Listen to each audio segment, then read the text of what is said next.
Hi guys, share ko lang ang aking ginawa, DIY na mini portable power station.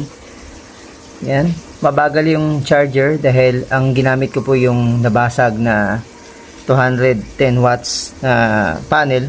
So malamang nasa 50 watts na lang ang kapasidad niya, kaya medyo mabagal yung mag-charge. Heto, plan ko rin gumawa ng video about dito guys, kung paano ko siya binuo. Ayan, ito yung aking battery, 12.8 na 60 Ah, at ang ating inverter, pure sine wave. May blocker din po yan, at merong MPPT po yan na built-in na nilagay ko rin po dito sa loob. Meron dito tayong mga DC fan, at dito rin yung ating outlet. Dalawang nilagay ko para in case hindi mag-agawan sa pag-charge o paggamit kung sakaling kami magka-camping out of town or mga banding.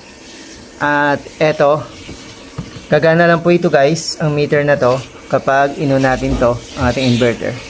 So ito pa lang po guys, may share ko sa inyo. At ito nagagamit na namin para i-power up ang aming mga electric fan once na low bat ang ating main source, yung ating power station. Kapag dumating na yung charger, mabilisan na yun, 5 hours lang, full charge na to.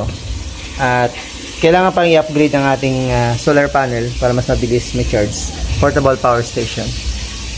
Okay guys, abangan sa update dito sa aking mini portable station.